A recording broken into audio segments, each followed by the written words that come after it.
Pourquoi pas retourner avant la fin de ma carrière en Pro B, donc on fait que ça. Contrairement à d'autres N2 où ils s'entraînent 3 fois par semaine, nous on a la chance de s'entraîner tous les jours même.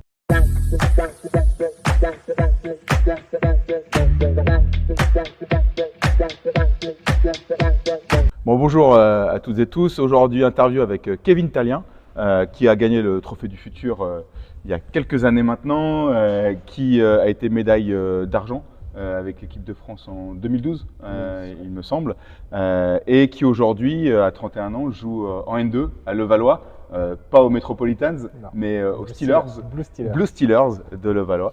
Donc, globalement, Kevin, est-ce que tu peux te présenter et puis aussi parler un peu de ton parcours? Parce qu'on sait que tu es fan de foot. Alors, qu'est-ce qui t'a fait choisir le basket, par exemple?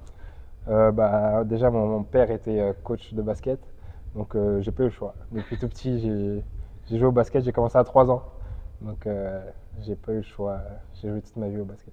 Et ton parcours, justement, tu as été donc, dans le club, j'imagine, de ton papa quand il coachait. Et c'est quoi ton parcours jusqu'en pro parce que tu as été au centre de formation de Nancy, après tu as joué en Pro B et ainsi de suite. J'ai commencé du coup dans ma ville, à Colombes, de petit. J'ai joué jusqu'en poussin. Après, je suis venu au Paris Basket Racing, donc de poussin jusqu'à cadet première année, où j'étais au centre de formation ici lors de la première année de la fusion entre Paris et Levallois. Puis l'équipe pro est descendue en Pro B, donc le centre a fermé. Et je suis parti à Nancy à ce moment-là au centre de formation. J'ai signé mon premier contrat pro à Nancy, mais j'ai été prêté à Bordeaux. Et après, j'ai été prêté à nouveau à Orchy. J'ai rompu mon contrat avec Nancy et je suis parti à Charleville. Je suis parti à Toulon, à Berck. J'ai fait La Charité-sur-Loire, Tarbes, Grise en Pro B, Angers, Chartres et là le Valois. Tu as fait un peu toute la France, quoi, Un globalement. peu, sauf l'Ouest. Sauf l'Ouest. J'ai pas fait l'Ouest encore. Très bien. Donc quand même, moi j'aimerais qu'on aborde un sujet qui peut des fois un peu tabou parmi les sportifs, parce que jeune, hyper prometteur, tu as eu des trophées de meilleur jeune, Ouais. équipe de France, la totale. Qu'est-ce qui pour toi a fait que tu n'as peut-être pas eu peut-être la carrière en tout cas qu'on aurait pu imaginer par rapport à un profil jeune comme toi, sachant qu'entre la performance jeune et la performance en pro, il y a un monde. Comment tu l'expliques toi justement cette différence-là? Je pense que j'ai pas fait forcément les bons choix au bon moment en fait. À certains. Après, par exemple, ma bonne première saison à Bordeaux, j'ai pas fait le bon choix. J'aurais pu retourner à Nancy.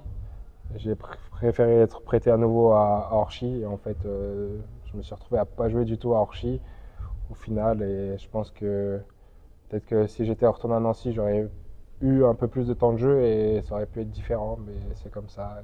Il y a eu plusieurs fois où je me suis trompé de club, je pense, et c'est ça qui a fait que ma carrière a plus décliné que j'ai été en haut. Mais bon, carrière honorable, tu es passé à Gris. D'ailleurs, à l'époque, il y avait Julien Zoa, des membres fondateurs de Courtside Club. Tu as eu des bonnes sessions avec lui tôt le matin, il me semble, non? Ouais, on s'entraînait très tôt. On s'entraînait, je crois, 6h, 7h du matin. Mais de temps en temps, on faisait des séances de tir. C'était sympa, pendant 1 heure et demie. Ça fait pas de mal de se lever tôt. Et puis on travaillait bien, franchement, on travaillait bien, même si c'était très tôt.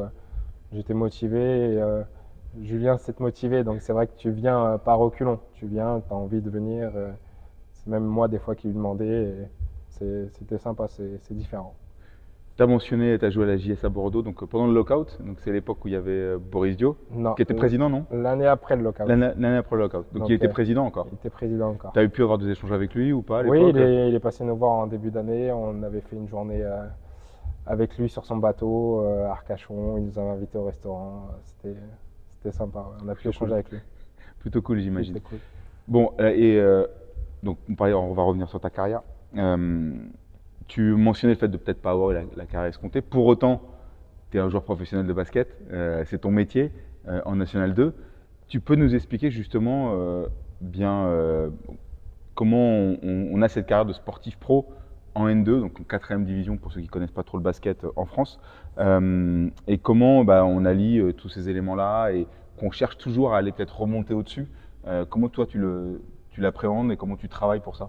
Là, j'ai la chance quand même d'être à Levallois, un club qui veut remonter, qui veut monter en N1. Donc c'est quand même une structure assez cadrée. On a quand même pas mal de joueurs, enfin de contrats pro, donc on fait que ça. Contrairement à d'autres N2 où ils s'entraînent 3 fois par semaine, nous on a la chance de s'entraîner tous les jours, même 2 fois par jour certains jours. Donc ça ne me change pas trop encore de la N1 ou de la Pro B sur le nombre d'entraînements. Ce qui change, c'est vraiment les matchs en semaine. On n'en a pas parce que les gens travaillent en N2, donc c'est pas possible de jouer la semaine. On ne part pas à la veille des matchs pareils par rapport au boulot de certains ou même l'argent, quoi. Les budgets ne sont pas les mêmes. Donc c'est juste ça en fait qui change. Pour nous, en tout cas, le Valois, c'est juste tu pars pendant le jour du match au lieu de la veille. Et sinon, le rythme d'entraînement est assez le même. Et moi, pour vous avoir vu jouer, c'est assez plaisant, hein. C'est beaucoup ce qu'on appelait à l'époque le run and gun à fond avec des shooters de malades, dont Kevin, qui a un gros bras. C'est vraiment un gros shooter à 3 points. Il est connu et reconnu pour ça. Et au-delà de la N2, tu joues aussi en 3-3 l'été. D'ailleurs, tu avais joué pour la team Courtside cet été. Qu'est-ce que ça t'apporte le 3-3? C'est une ambiance différente. J'aime bien jouer au 3-3 parce que tu te retrouves avec tes copains, c'est en extérieur, en général il fait beau, il y a de la musique. C'est vrai que c'est un autre sport, on va dire, parce que ça se joue différemment, c'est pas les mêmes règles. Ça laisse beaucoup plus jouer que le 5-5. Donc contrairement au 5-5 où on crie beaucoup après les arbitres sur les contacts, au 3-3 tu sais que tu peux taper et tu vas te faire taper. Donc c'est vrai que tu réagis différemment, tu n'as pas la même réaction auprès des arbitres. Et c'est ça qui est plutôt sympa au final, parce que tu sais que c'est pas pareil, il va y avoir beaucoup plus de contacts, ça va beaucoup plus laisser jouer, mais t'apprécies.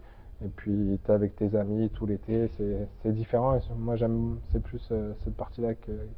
Et est-ce que tu as eu des opportunités de basculer en full 3-3 comme un de tes anciens coéquipiers, Vincent Fauché, qu'on avait interviewé sur la chaîne. Je vous conseille d'aller voir l'interview d'ailleurs. Est-ce que tu as eu cette opportunité-là ou jamais pour toi, ça a été même dans ton esprit à aucun moment? Non, pas encore. Enfin, j'ai pas été approché par une équipe vraiment pro qui m'a proposé de faire que ça. Non, j'ai pas eu l'opportunité encore. Donc tu restes sur la Super League, championnat de France Pour l'instant, ouais. Pour l'instant, très bien. Et du coup, tu as 31 ans. Aujourd'hui, où est-ce que tu te vois aller dans les prochaines saisons en tant que joueur? Et puis après ta carrière de joueur, qu'est-ce que tu aimerais faire? Déjà, j'aimerais bien remonter. J'aimerais déjà qu'on monte cette année avec le Valois en N1. Ce serait bien pour l'équipe, pour les efforts qu'on fait au quotidien à chaque entraînement, pour le club. Je pense que ce serait bien aussi d'avoir un club un peu plus haut. Et dans les années à venir, je sais pas, j'aimerais bien continuer à monter. Pourquoi pas retourner avant la fin de ma carrière en Pro B? J'aimerais bien. Parce que ma dernière année en Pro B à Grise avec Julien, malheureusement, elle a été écourtée par le Covid. Donc la saison s'est arrêtée en mars, donc j'ai pas eu une saison pleine. Donc j'aimerais bien quand même remonter.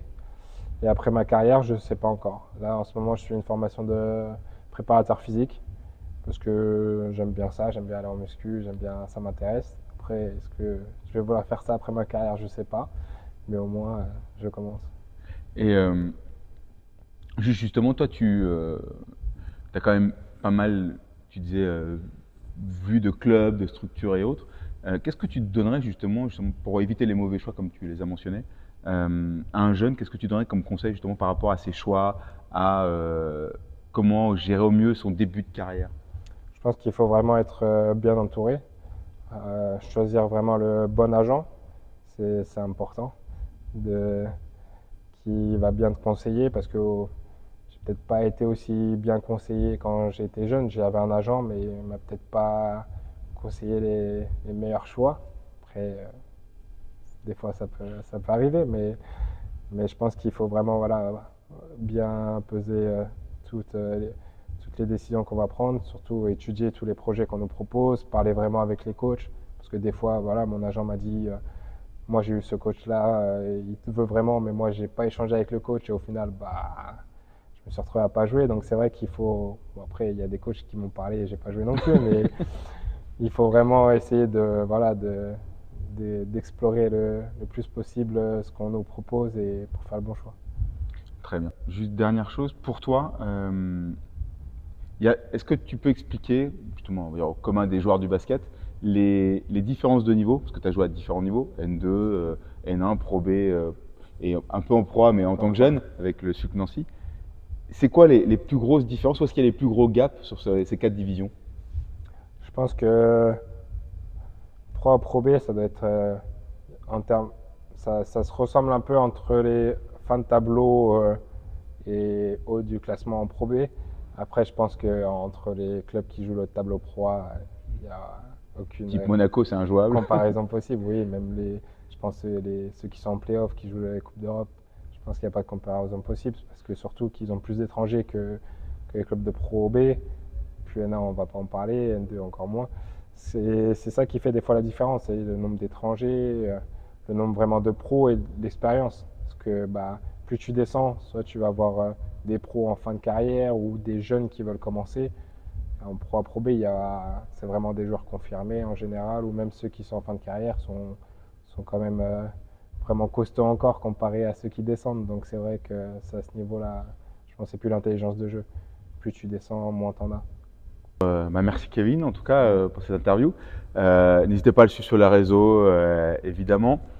Également, n'hésitez pas à venir voir jouer le Valois. Franchement, moi j'ai vu assister à plusieurs matchs, c'est quand même très plaisant. Amusez-vous à compter le nombre de 3 points qu'ils prennent par match et donc qui scorent. Ça dépend des matchs. Ça dépend des matchs, mais bon, ça envoie pas mal. Donc n'hésitez pas à venir les voir jouer. Et on vous dit merci, à bientôt et merci à toi Kevin. Mais de rien.